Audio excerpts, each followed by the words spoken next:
Hey everybody, here we are again clearing another chapter without Thoran. I've been going through about, I think it was chapter 38 was maybe the last time that I used Thoran to clear something in campaign because I was so over leveled and I realized I didn't have to use him, so I figured, well, let's just see how long I can keep the train going, and here we are. So first up is the Awakened Brutus team.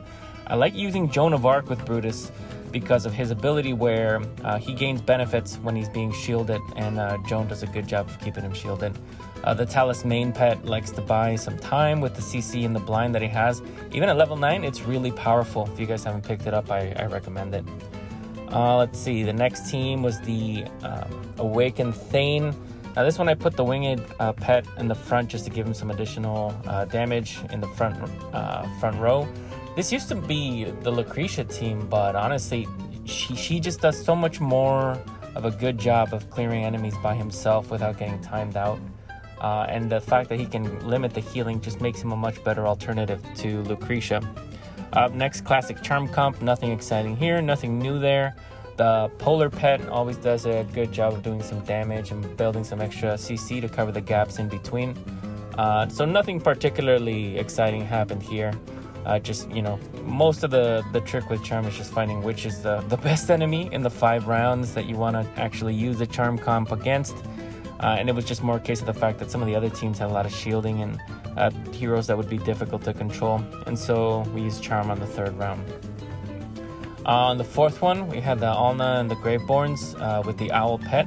I really like the way the Owl interacts with Awakened Baden because of the haste stacking from his little circle. It tends to clump up around him and provide the circle buff around him, so that not only buffs him, but it also debuffs the enemies. So it's a nice combination between him and the Owl pet, and you see they clean up really quickly, no difficulties there. And then finally, some classic Cero BS.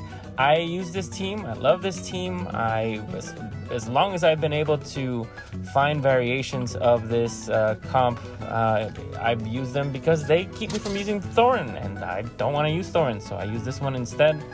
And it's always going to look like some weird train wreck mess, but at my deficit, just barely about 300 level deficit, it works. It gets the job done, and it got me the clear for chapter 49.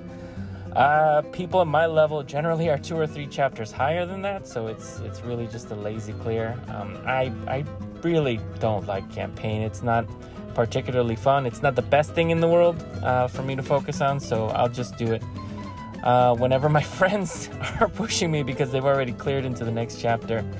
You can see here the pet resonance and the pet stuff that we've got. I'm really working towards getting level 12 pet resonance with any luck and a couple events. I should be able to get that done by the end of February. There's the Elder Tree, keeping it capped ever since we capped at our level last year. And that's it. Thanks everyone. Join us in the Discord and have a great rest of your day.